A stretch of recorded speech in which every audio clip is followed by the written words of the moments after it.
Hello friends, welcome to study master. This is Tina and आज हम पढ़ेंगे क्लास 10th का सब्जेक्ट साइंस चैप्टर 5 तत्वों का आवर्त वर्गीकरण।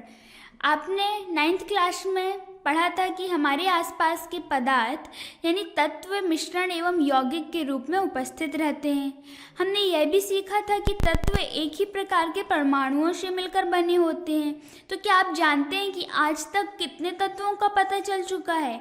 आज तक हमें 118 तत्वों की जानकारी है और इन सभी तत्वों के गुण भिन्न भिन्न हैं। इनमें से 94 तत्व प्राकृतिक रूप से पाए जाते हैं। अब जैसे जैसे विभिन्न तत्वों की खोज हो रही थी तो वैज्ञानिक इन तत्वों के गुणधर्मों के बारे में अधिक से अधिक जानकारी एकत्र करने लगे।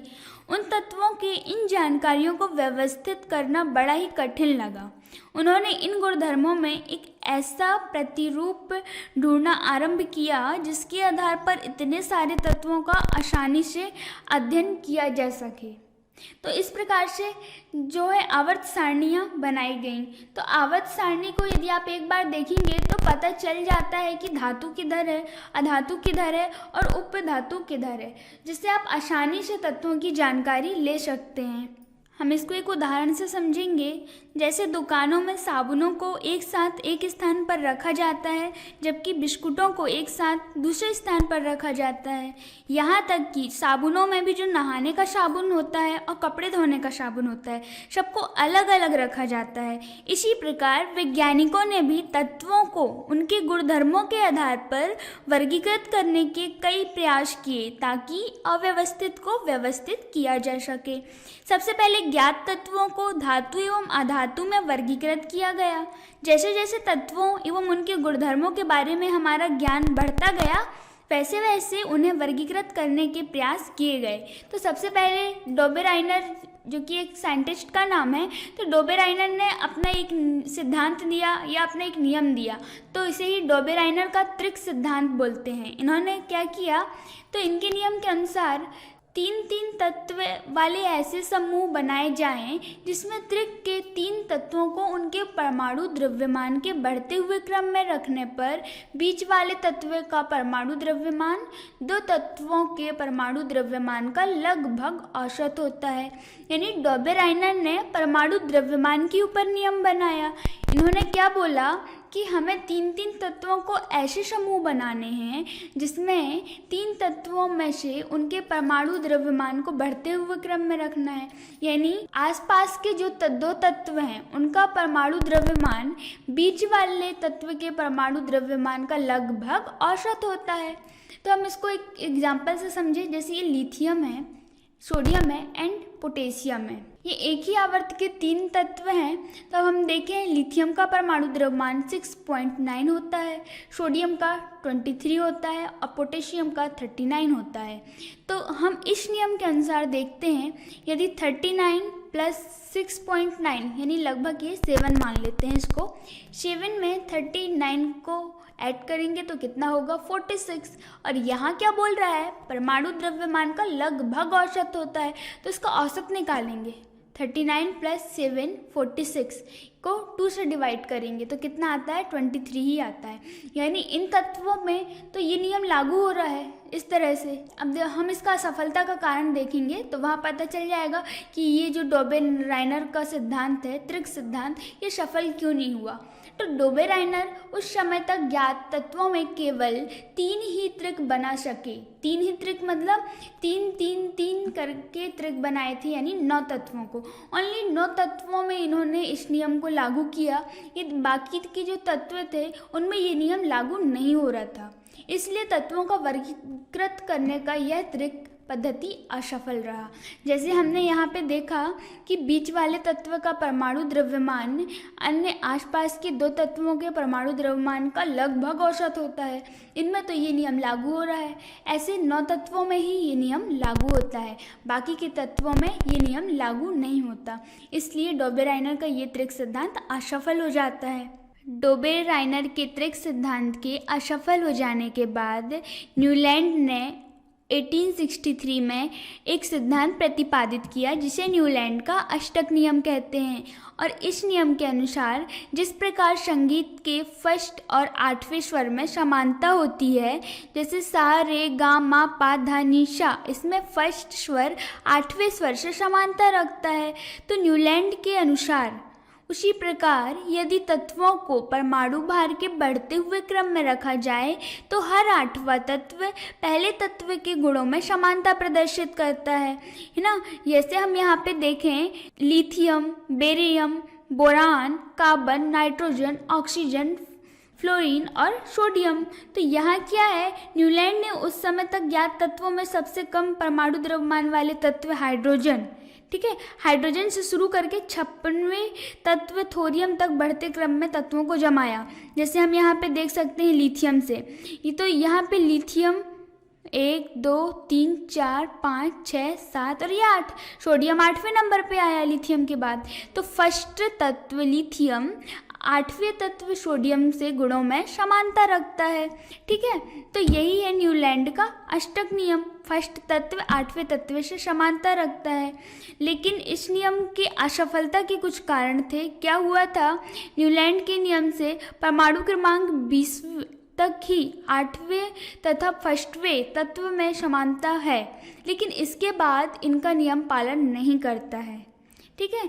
न्यूलैंड का अष्टक सिद्धांत केवल कैल्शियम तक ही लागू होता है, क्योंकि उसके बाद प्रत्येक 8वें तत्व का गुणधर्म पहले तत्व से नहीं मिलता था, अर्थात ये सिद्धांत हल्के तत्वों के लिए ही ठीक से लागू हो पा रहा था, ठीक है। जो न्यूलैंड ने कल्पना की थी कि प्रकृति में केवल 56 तत्व ही हैं, अब बाद में कोई अन्य तत्व नहीं मिलेगा, लेकिन क्या हुआ, बाद में अन्य तत्व भी खोजे गए जो इस सिद्धांत से मेल नहीं खाते थे। यही कारण था कि न्यूलैंड का अष्टक नियम भी असफल हो गया। अब डोबे-राइनर का त्रिक सिद्धांत और न्यूलैंड के अष्टक नियम के असफल हो जाने के बाद मेंडलीफ ने अपना नियम दिया। तो इस नियम को देखने से पहले हम परमाणु क्रमांक और परमाणु भार को समझ लेते हैं क्या होता है।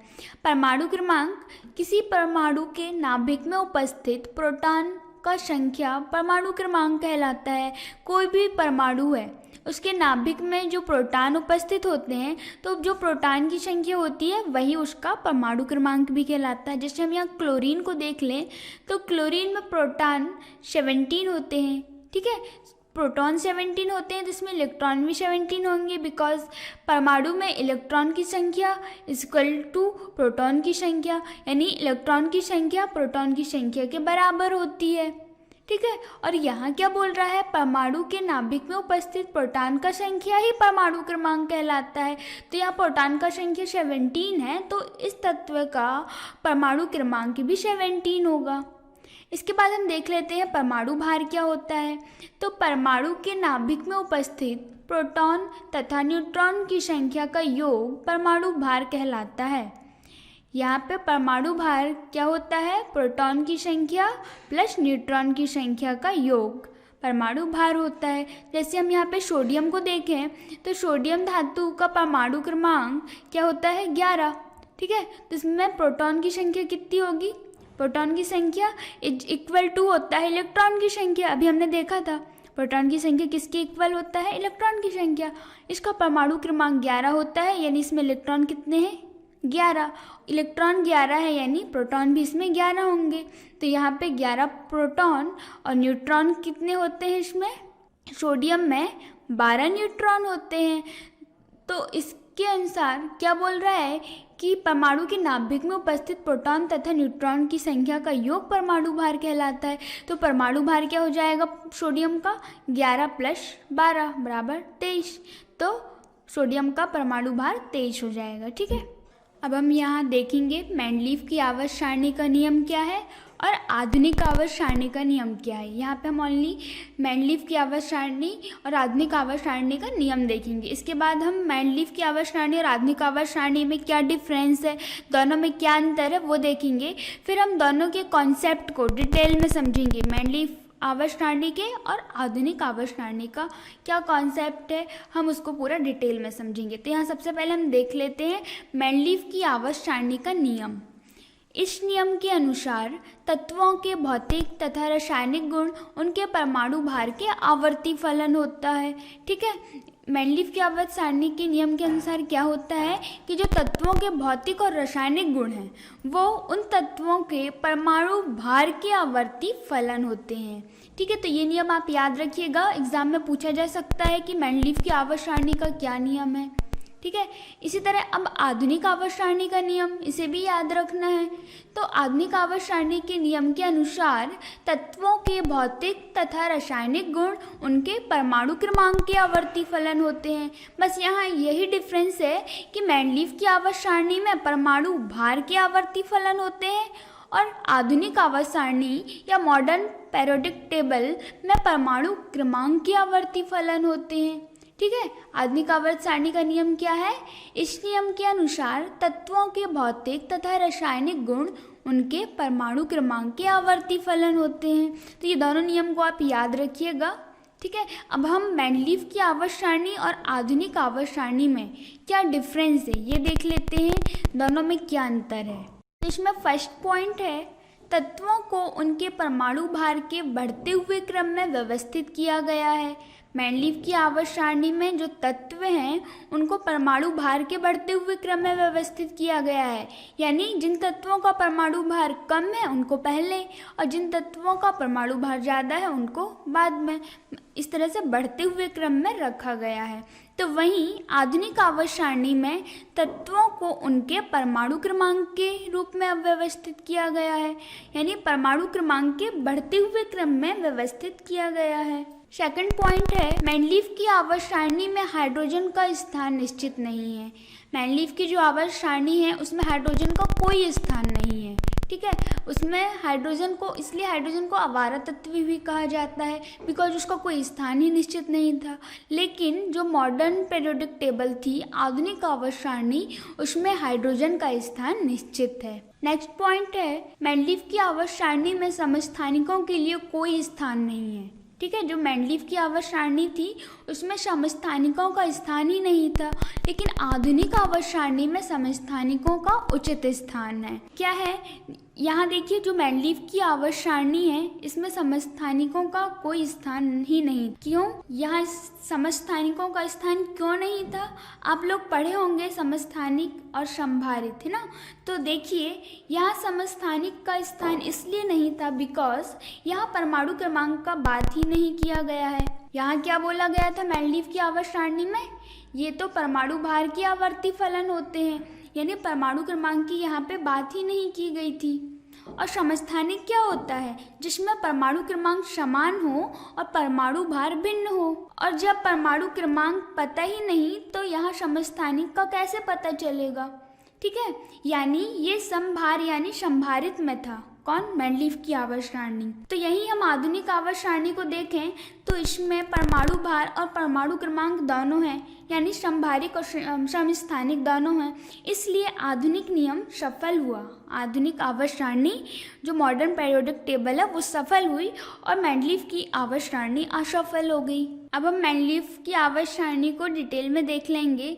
मेंडलीव की मूल आवर्त सारणी सन 1869 ईस्वी से 1871 ईस्वी में रूस के वैज्ञानिक मेंडलीव ने उस समय 57 तत्वों को उनके परमाणु भारों के क्रम में व्यवस्थित किया।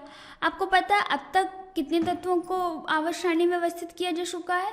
118 तत्वों को। लेकिन यहाँ पे मेंडलीव ने उस टाइम पे जब उनने अपनी आवर्त सारणी दी थी, मूल आवर्त सारणी, तो उनने सिर्फ 57 तत्वों की ही खोज की थी और ओनली 57 तत्वों को ही व्यवस्थित किया। ठीक है, और व्यवस्थित करने के बाद यह पाया कि नियमित अंतर के बाद समान गुण वाले तत्व पाए जाते हैं। जब उनने 57 तत्वों को आवर्त सारणी में व्यवस्थित किया तो व्यवस्थित करने के बाद उन्होंने क्या देखा कि एक नियमित अंतर के बाद फिर से समान गुण वाले तत्व पाए गए। एक नियमित अंतर के बाद ही पाए गए समान गुण वाले तत्व। तो इसके आधार पर मेंडलीव ने एक नियम दे दिया। आप इस नियम को फिर से देख लीजिए बिकॉज ये याद होना चाहिए, इसको नोट कर लीजिएगा। इस नियम अनुसार तत्वों के भौतिक तथा रासायनिक गुण उनके परमाणु भार के आवर्ती फलन होते हैं। मैनलीफ की आवर्त सारणी के निम्नानुसार क्या है? जो तत्वों के भौतिक तथा रासायनिक गुण हैं उनके परमाणु भार के आवर्ती फलन होते हैं। ठीक है, अब हम देख लेंगे मैनलीफ की आवर्त सारणी के कुछ लक्षण। ये आपको क्वेश्चन जो डिटेल में आएगा, इसको डिटेल में डिस्क्राइब करने का, तो ज़्यादा नंबर में आ सकता है बड़े क्वेश्चन में, तो आपको पूरा लिखना पड़ेगा मैनलीफ की आवर्त सारणी क्या है, किसने दिया, कितने तत्वों के लिए दिया है ना, उसके क्या लक्षण है, क्या लाभ है, क्या हानि है। ठीक है, तो देख लेते हैं हम मैनलीफ की आवर्त सारणी के लक्षण। इसमें फर्स्ट पॉइंट है, इस सारणी में तत्वों को परमाणु भार के बढ़ते हुए क्रम में रखा गया। जो मैनलीफ की आवर्त सारणी है इसमें तत्वों को परमाणु भार के बढ़ते हुए क्रम में रखा गया। ठीक है, यानी ये पूर्णतः परमाणु भार पर डिपेंड है ये आवर्त सारणी। इसमें मेनली परमाणु भार को इम्पोर्टेंस दी गई है। सेकंड पॉइंट है, इस सारणी में 12 क्षैतिज पंक्तियाँ जिसे श्रेणियाँ कहते हैं। जो मैनलीफ की आवर्त सारणी है उसमें 12 क्षैतिज पंक्तियाँ हैं, उनको श्रेणियाँ कहते हैं। और इस श्रेणी में 8 ऊर्ध्वाधर कॉलम है जिसे समूह कहते हैं, तो इसको भी नोट कर लीजिएगा आप। इसके बाद हम देखेंगे मैनलीफ की मूल आवर्त सारणी के लाभ। तो इसमें फर्स्ट पॉइंट है, तत्वों के गुणधर्म के अध्ययन में आसानी। मैनलीफ की जो मूल आवर्त सारणी है उससे हमें तत्वों के गुणधर्म के अध्ययन में आसानी हुई। सेकंड पॉइंट है, परमाणु भार का सही ज्ञान। ठीक है, हमें मैनलीफ की आवर्त सारणी से क्या होता है, परमाणु भार का सही ज्ञान हो जाता है, बिकॉज ये मैनलीफ की आवर्त सारणी परमाणु भार पर ही निर्धारित हुई है, तो हमें इससे परमाणु भार का ज्ञान होता है। थर्ड पॉइंट है, नए तत्वों की खोज तथा अनुसंधान में सुविधा। नए तत्वों की खोज करने में सुविधा हुई इस सारणी से। तो आप इन 3 पॉइंट को लिख सकते हैं मैनलीफ की मूल आवर्त सारणी के लाभ में। हम देखेंगे मैनलीफ के मूल आवर्त सारणी की हानि। तो फर्स्ट पॉइंट है, इसमें परमाणु भारों के क्रम में परिवर्तन। ठीक है, इसमें क्या हो गया, परमाणु भारों के क्रम में परिवर्तन हुआ। अनेक नए तत्वों के लिए उचित स्थान का अभाव। आपको पता है कि मैनलीफ की आवर्त सारणी में ओनली 57 तत्वों को ही व्यवस्थित रूप से रखा गया।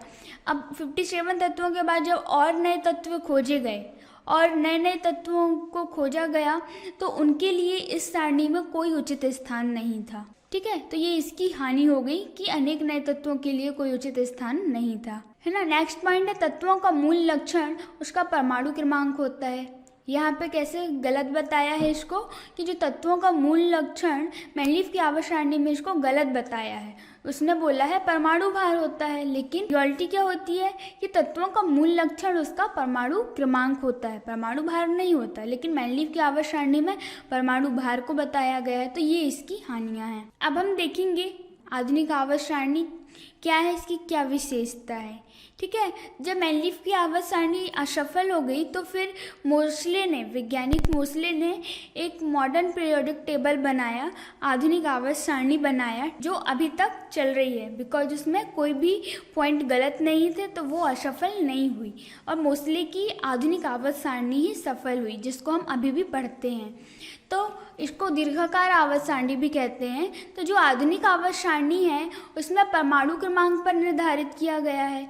जो आधुनिक आवर्त सारणी है उसमें तत्वों के परमाणु क्रमांक पर उसको बनाया गया है। इसमें तत्वों के रासायनिक गुणों में समानता, भिन्नता तथा अन्य क्रमिक परिवर्तनों का स्वयं ही आभास हो जाता है। जो आधुनिक आवर्त सारणी है उसमें तत्वों के रासायनिक गुण में समानता, भिन्नता और कोई भी क्रमिक परिवर्तन हो उसमें स्वयं ही आभास हो जाता है। इस आवर्त सारणी को याद करना सरल है। जो आधुनिक आवर्त सारणी है उसको याद करना बहुत सरल है। नेक्स्ट पॉइंट है, जैसे मैनलीफ की आवर्त सारणी में अनेक अनुमान गलत निकाले गए, इस सारणी में कोई गलत अनुमान नहीं निकाले गए। ठीक है, आधुनिक आवर्त सारणी में कोई गलत अनुमान नहीं निकाले गए, इसलिए इस आवर्त सारणी को सफल माना गया। नेक्स्ट पॉइंट है, इस सारणी में आगे और भी विभाजन किए गए, जैसे सक्रिय तत्व, संक्रमण तत्व, विरल मृदा धातु, लैंथेनाइट व रेडियो एक्टिव धातु, इन्हीं को एक्टिनाइट भी कहते हैं। विरल मृदा धातु को लैंथेनाइट बोलते हैं और रेडियो एक्टिव धातु को एक्टिनाइट बोलते हैं। और उपधातु, इन सबको अलग अलग किया गया। जैसे जैसे तत्वों की खोज होती गई तो इस सारणी में और भी विभाजन किए गए, यानी सक्रिय तत्वों को अलग रखा गया, संक्रमण तत्व को अलग रखा गया, विरल मृदा धातु लैंथेनाइट और एक्टिनाइट को अलग रखा गया। ठीक है, इस टाइप से। नेक्स्ट पॉइंट क्या है, इसमें उप समूहों को बिल्कुल ही पृथक कर दिया गया। जो उपसमूह हैं उनको बिल्कुल ही पृथक कर दिया गया। आप देख सकते हैं यहाँ पे ये आधुनिक आवर्त सारणी है इस तरह से।